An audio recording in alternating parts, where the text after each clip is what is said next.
Go ahead, Jarlath.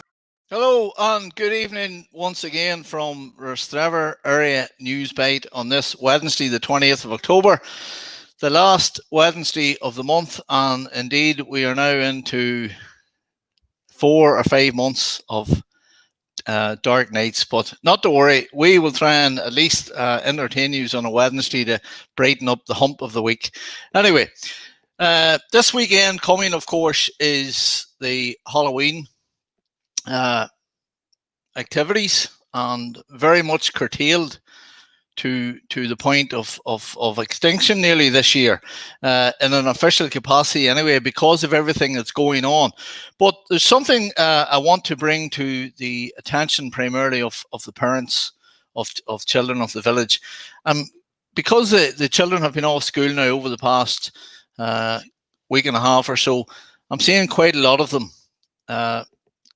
gathered up and running about in quite large numbers, and I'm hearing through the grapevine that an unofficial bonfire is being planned somewhere. Now, just let me say this, I need to be very clear about this. I have no desire to be a killjoy. I know the children are only out till have a bit of crack at Halloween, not doing anything different than we didn't do ourselves.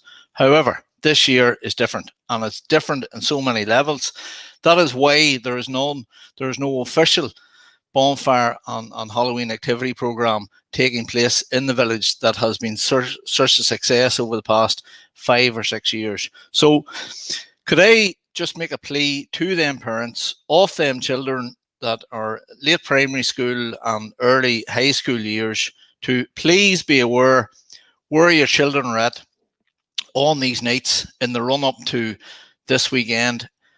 Tell them to not be engaged in anything that they know they shouldn't be engaged in. We have a lot of them nuisance bangers going off at night, and some nights the only thing that seems to help it is a heavy shower of rain, where they're not so keen to come out. But people have no idea those bangers and those unauthorized use of fireworks. They actually frighten and scare the life out of people, primarily who are living on their own, also animals, and I mean, like, it's just the height of antisocial behaviour to be firing these and directing these what are miniature explosives at people's doors and vehicles and so on. So just keep an eye where your children are over the next couple of nights would be very much appreciated. Now, moving on to tonight's show, and I have two very, very interesting guests coming up tonight. And the first one is for an event that's coming up this weekend. And just by way of introduction, a startling statistic to throw out there. When one considers all the talk, and the only talk there's been this year has been about COVID and everything surrounding that, and a lot of other ailments and illnesses, physical and mental, seem to have gone by the wayside. And an incredible number, an incredible statistic. In the United Kingdom and Ireland, 6,000 people per year sadly take their own lives due to depression and many other reasons. And one of the most fantastic organisations on this island to highlight mental illness awareness and suicide awareness, and are able to offer help where and when they can, is the PIPS organisation in Newry. And this weekend coming, 3 local men and friends, Mick McDermott, Matthew Tague, and local Rostrevor man Hugh Doyle, are taking part in a 100k walk that is going to take place over, believe it or not, 24 hours. And I'm delighted to have Hugh John on joining me here this evening to tell us all about it. Hey, Hugh John. Well, I thought I had Hugh John. Thanks for having me on. Well, you all right? Are you okay? Oh, good. Yeah, I'm good. I can hear you. Right, I can hear you talking, but your face is not moving, so I'm assuming there's an internet problem. Listen, oh, you're back in now. Right, the picture's up. Right, so you're undertaking this thing, Hugh John, this mammoth fundraiser for this weekend. Tell us how the idea came about between yourself and Mick and Matthew. Well, as I said to you during the week, when you come up with the idea of coming on, Jarlath, me and the lads went to school together in St. Coleman's College in Uri. So, like, we've been friends for years and that. And obviously, once the first lockdown kind of came to an end, we started doing a bit of hiking and stuff. And as you see, that's with the photo of Steve Martin. But Mick had this idea of creating some kind of challenge, so you could basically challenge ourselves.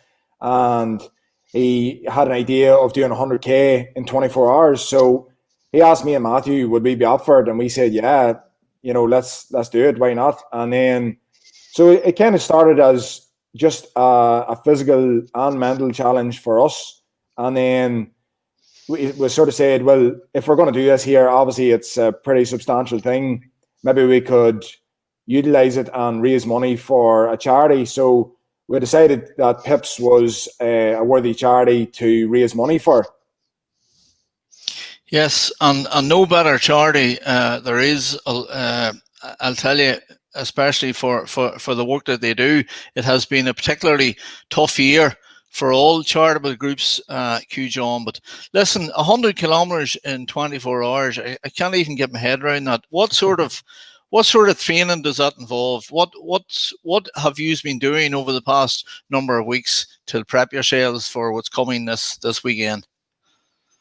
Well, we're planning out the route and everything. So initially we had planned to go from Carlingford the whole way to Portadown on the towpath and then back to Carlingford, and that's pretty much 100 kilometres on the nose. But obviously then with the restrictions that were implemented there last week and stuff down the south, the going to Carlingford part was kind of taken out the window. So we're kind of had to reevaluate our route. But as far as preparation goes, we have been just kind of building ourselves up. So, once we decided we're going to do it, as I say, we were doing a bit of hiking anyway, but that's kind of different. So we wanted to make sure we're kind of on level ground for this 100K.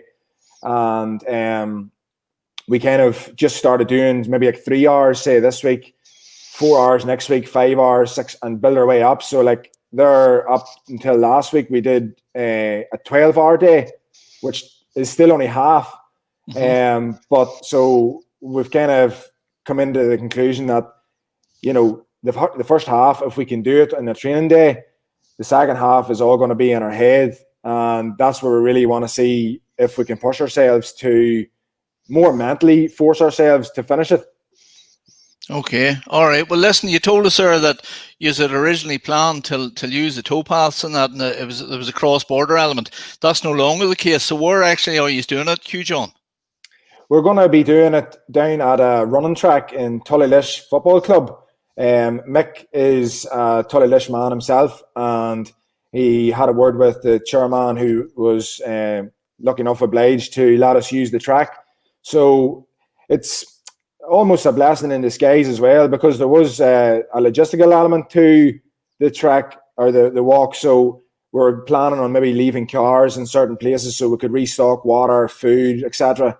But now with just doing the track, we're doing laps and we can have everything in the car right there, and we don't need any help. So it doesn't encourage people to, come down, especially with the restrictions and stuff. We're kind of self-sufficient now. Sure. Well, here, listen, the actual strategy for getting through the 100K, like what have you planned to do? Are you going to do a couple of hours and then, discipline yourselves to take a break, or will you just go with the flow and sort of take the breaks just as you feel you need them? Yeah, well, we've kind of been trial and error in that this last few weeks, and we've been chatting to a few different guys that have done some endurance events, and they've given us some really good tips. So they give us ideas like every 15 kilometers, take a 15-minute break, or maybe every 10 kilometers, take a 10-minute break, so you've got more breaks. Also, when you're walking, eat while you're walking, so you're not using up your breaks just sitting down eating. You're kind of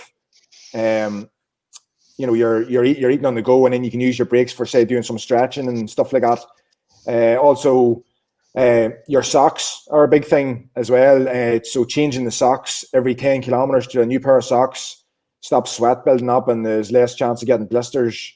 So many little fine elements of things you wouldn't think of to actually that should build up, that should make it a bit more smoother, Yeah. And tell me this then, how's the fundraising effort going so far? You getting a good response? Yeah, the fundraising is going really well. As I say, when we started it, we just kind of put it up there, and we got some donations and stuff, but we've really kind of started to push it a lot more this last week or two. And so I think there, as of today, Mick texted me earlier on, and we've just got over the £2,000 mark, which is fantastic. So I'd like to thank everybody that's donated so far. We're getting some really good messages of support and everything from people, and even people messaging that have had dealings with suicide and family members and friends and stuff like that. And it's really encouraging for those people to get in touch, Well, listen, I tell you, a couple of days out from the event, that's an incredible amount. And, when you hear that, and when family members who've been directly affected by this scourge of suicide contact you, it must give you a great incentive. Even, I mean, that's nearly the sort of stuff that we carry over the line when your legs are about to give, So tell me this, Q John, will you just remind us, it's on the bottom of the screen there, but just remind us how people go about donating, and then tell us a wee bit briefly about, you were looking people to maybe undertake their own 5K at some stage over the weekend to get into the spirit of what it is you're trying to do. Absolutely, yeah. So again, whenever me and Matthew agreed to do this challenge with Mick, we're just kind of like, yeah, it's 100K, it's walking, no problem. But after the first couple of days, we went out, and once you get past that 3 or 4 hour mark, you start feeling pains in places yet you didn't even think. So we're just encouraging people to maybe get out there this weekend. Obviously, with the restrictions and stuff that's in place, exercise is really the only thing you're allowed to do. So we're encouraging people to do their own virtual 5K walk, and whenever they're done, maybe take a photograph, put it up on their Instagram or their Facebook page, and tag myself, Mick, and Matthew. We'd love to see all those messages coming through and stuff. And as you said, it's something that'll really help get us over the line. Okay, and you did mention the Just Giving there, did you? Sorry. Yeah, so we have a Just Giving page. The link there is on below. If you go on my Facebook page, or any of the lads there, Matthew or Mick, the link is there, and you can just click on it. And if you can spare a few pound, it'd be much appreciated. All right, that's brilliant. Listen, what time is kicking off on Friday? What time is that at? Kicking off on Friday at 10 o'clock in the morning, so we should be finished for 10 o'clock Saturday morning. So funny, okay. Matthew texted me yesterday, and when I was with my physio, we were asking questions like, how can we recover most efficiently? And he was saying, if the tide's in, get down and get in, as much as you can. So look, Matthew texted me yesterday, and he says, high tide Saturday morning at 11 o'clock. So you see, that's like the pot of gold at the end of the rainbow. Do you know what I mean? Yeah. Well, listen, it remains for me to wish you the very, very best. You're a brave man, and good luck to Mick and Matthew as well. And I hope you raise an absolute fortune for an incredible charity, Q John. So is there anything else you want to say there before I let you go?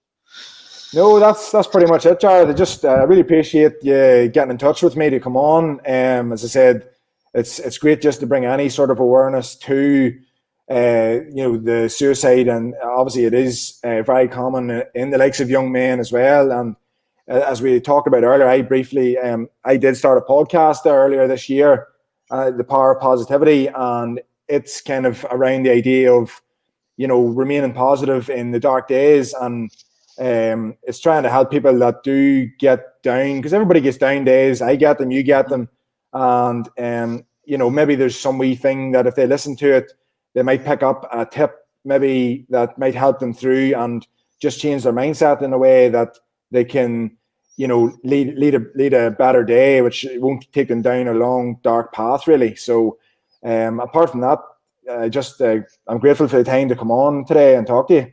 No problem. Listen, are you still doing them podcasts, Hugh John? Yeah, absolutely. I put them up on the Rostrevor area page there now and again. It's usually an episode every 2 weeks or so. Oh, good stuff. Good stuff. Yeah. All right. Well, listen, take care. I just say to everybody, please, if I know it's tough times for everybody financially and so many other ways, but if you can give anything to that very worthy cause for this weekend, it would be greatly appreciated. And Pips, as you all know, will put that funding to good use. All right. All the best, Hugh John, and good luck, lads.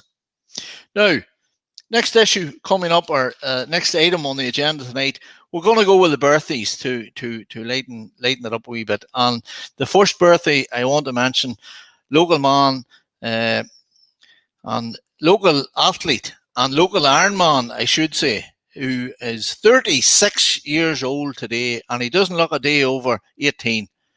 Andrew Hicks, the very best. And wishes Andrew and happy birthday, and I hope you had a lovely day. Now, and coming up over the next couple of days, we have tomorrow, it's Fergal Rooney's birthday. Fergal over in Drumsesk there. Then on the 30th of October, with Jared McDonald. Jared lives out there just opposite Ballyedmond, and best wishes and a happy birthday to Jared. And then on November the 1st, with Anya Headley from Forestbrook and Dr. Liam Ford. The doc's birthday is coming up now on the 1st of November. And then on the 2nd of November, coming up within the next week, a happy birthday to Colleen Belt, who has recently returned from England and is back home living with mommy and daddy. And her husband, Rob, by the way. So happy birthday to Colleen. And Kerry Tinley is on the 2nd of November as well. And then a very big birthday for a very famous woman up in Kilbrony there, and she slipped through the net last week, and I only became aware it was her birthday after last week's show. And there she is, the wonderful and the beautiful Roseanne Keelty. Now, it is not prudent to mention a lady's age, but I'll just let you know that in Roseanne's birthday last week, there was an 8 and there was a 0. And she doesn't look a day over 40. And Roseanne, we haven't seen you for months. I hope yourself and Sil are keeping well during these difficult times, and we're all thinking of you. And on behalf of the whole community, I wish you and I hope you had a very happy birthday last week, and many, many more happy birthdays to come. So I hope yourself and Sil are keeping well, and I'll get talking to you very soon. Now, moving on. Of course, GAA club activity has very much been curtailed. It's been a very, very short season, but the work goes on behind the scenes. And joining me this week we're going to try something here for the first time, and I hope to bring in the St. Bronagh Rostrevor Club PRO, Richie Reynolds. Hey, Richie. Hi, Jarlath. How are you keeping? All right, sir? I'm good, thanks. Yes, thanks for having me on. Okay, listen, Richie, for quite a few years now, you've had Autoline Insurance as your main sponsors, and Autoline recently amalgamated with Abbey to become Abbey Autoline Insurance, and you have been very, very lucky to retain them as the main club sponsor, I believe. Yeah, that's right, Jarlath. Autoline were the sponsor, title club sponsor, as we call it, or partner, as we like to refer to it as, since 2013, and they've been very good to us. And it's, like every GAA club, the funds are much needed. So having a main sponsor for that length of time and a local business, it was very much appreciated. Obviously, the merger with Abbey to become Abbey Autoline, there may have been some uncertainty in some quarters of whether it was going to continue, the business model, who they wanted to support. But we're very, very thankful to Julie Gibbons and Michelle Irwin of Abbey Autoline, who kindly agreed to extend the term. And obviously with that comes new Abbey Autoline branding, which we're delighted to be able to display on all of our club gear, both the current stock, which will be replenished with the new Abbey Autoline branding, and also any of the new gear that we've produced for Christmas and into 2021, including the new red home jersey, which is the flagship jersey, obviously, of the club. Listen, that's brilliant. And to commemorate the renewal of that partnership, Richie, you organised something on Facebook in relation to where people could share and enter the draw for the jersey. So you have kindly agreed to come on and do the draw tonight. My information is that correct? Yeah, that's correct. That's the plan anyway. As you can see, the jersey on the screen there, with the new branding. So when it was launched on the 30th of September, we agreed that we would give away 3 jerseys just to commemorate the renewal in the partnership, and also to launch the new jersey, because obviously usually we would have the start of a season and it would be a football match and there would be a presentation on the pitch, and we could make a good PR exercise for the club and for the sponsor, but we weren't able to do that the way things happened this year. So we decided to give away the jersey. So there's a post went up on Facebook and Instagram on the 30th of September asking people to share the post and to comment and tag a friend. So the way it worked was anyone who commented was asked to tag 2 friends, and the winning comment, the person who commented and the 2 people they were tagged will get a jersey. So there's 3 jerseys in total. But there's a bit of housekeeping. There's 5 people who can't win it. That's the club chairman, Kieran Sloan, the treasurer, Jarlath, myself, Deirdre McClory and Sharon Caulfield, who run the shop. Although anyone who is connected to them can win it, just those 5 people themselves can't win it. Okay, very good. Okay, so well, I'll tell you, it's a beautiful looking jersey. Is the actual jersey available yet, or is that going to be held back until the is that part of the Christmas stock? Yes, no, it's part of the Christmas stock. So anyone who was at an order night or an email order up until last week was able to order the jerseys, and they'll come in time for Christmas, but they'll be here before Christmas. So obviously anyone can have that jersey before Christmas if they wish. The jerseys we're giving away are going to come into a small stock, which should be in probably the middle of November. So whoever wins the jerseys will get out of the batch of the first stock, so they'll more or less be the first people to get their hands on it. So there will be jerseys available prior to Christmas, but your size wouldn't be guaranteed. As with the Christmas order terms, anyone who wanted a specific jersey size to guarantee it for Christmas had to order it on the nights. But there will be some stock of it available. Okay, well, I have no doubt there's dozens of people sitting watching us at the minute with fingers crossed behind their backs. So will you explain exactly what's going to happen here and work away then? Yeah, so I'm just in a minute I'm going to go into this competition picker. So I'm going to show just the viewers that we're going to go into the Facebook post from the 30th of September and the Instagram post from the 30th of September, and the software will collate all the comments and it'll pick a winner at random. It'll pick the winner and it'll show the comment, the winner's name and the comments, which should have 2 other names. Now, if they've tagged more than 2 people, they say they've tagged 3 people, it's up to them to decide who the two jerseys go to. We'll not be taking any part in that. Okay. There's only 3 jerseys, so we'll go ahead here and we'll choose the Facebook post from the 30th of September and the Instagram post from the 30th of September, and get these comments here. So there's 194 entries, and then if we go down here, we'll pick the winner. So this should only take about 5 seconds. Right. So you're actually, just to be clear here now, Richie, there's only one draw, isn't there? So that one draw. Okay. Basically gets 3 jerseys because of the people that they tagged. Yeah, that's right. Okay. All right. Good luck, everybody. Good luck. All right.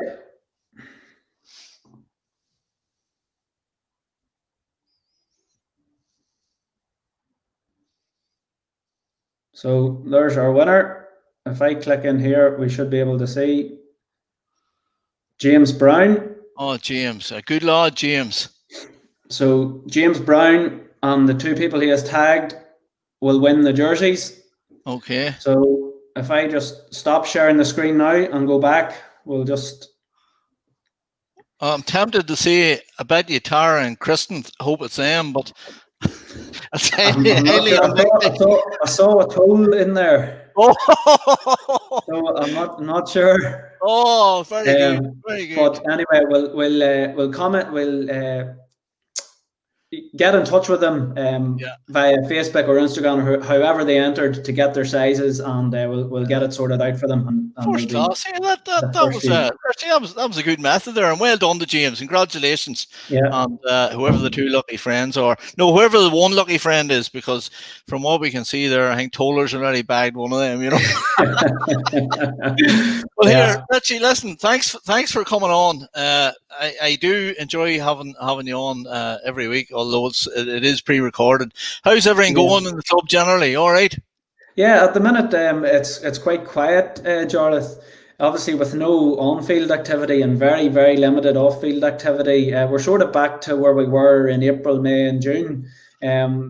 Obviously, back then we were doing the COVID donation scheme and that sort of thing. At the minute, there's very limited activity going on, but I do just want to congratulate Mr. Luke Clerkin, who won £1,000 in the October Down Club's draw.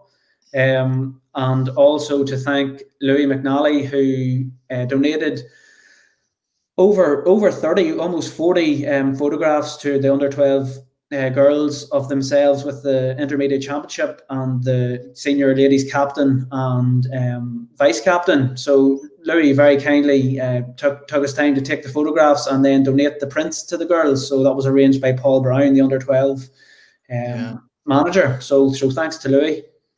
I'll tell you, Louis, very much one of the unsung heroes of the club, isn't he? Like he's an incredible. Absolutely, and it's not just the photograph. Like he's at every match from under 10s, under 8s up to senior men and ladies. But he does work around Pettit Park as well that people may not know. Obviously, there's other people in the field committee as well, but he does a lot of work that's unseen, that outside of the photographs as well. Yeah, and listen, that other man you mentioned there, Luke. I mean, Luke, an incredible worker on behalf of the club and has been for many, many years. And it's nice to see people get that wee reward, isn't it? It is indeed, yeah. Like Luke again would do a Trojan amount of work around the club, and people might not know or might not see because it just sort of goes on as normal. But it goes on as normal because people like Luke are doing that, and it's also good that. The down draw can sometimes be a hard sell. £120 isn't always an easy sell, no matter what you're trying to sell. But it's good that we've had quite a number of winners this year in the club's draw, between the £1,000 winners, the £200 club draw winners, and then also there's a monthly draw just for the Rostrevor entrance that the club run for £100. So someone from Rostrevor is going to win something out of the down draw every month. But it's good to get the big prizes, like Luke and a few others have got this year as well. Oh, that's good. That's good. All right. Listen, Richie, always good to be talking to you, and hopefully we'll have something to go with next Wednesday night. But we'll look at that closer to the time. All right. Yep. Take care, Richie. All right. Bye. Bye. So that's it, folks, for me for tonight. Congratulations once again to James Brown, who has and 2 of his friends who have won that beautiful new Rostrevor Abbey Autoline sponsored jersey. So Cahill has put it up there at the beginning of the show. Anybody wants a shout out next week, birthdays, anniversaries, anything you want me to mention, I am more than happy to do it. And once again, my thanks to Hugh Doyle, and good luck with his wonderful initiative for Pips coming up this weekend, and to Richie Reynolds there from St. Bronus Club. Okay, that's me. Bye.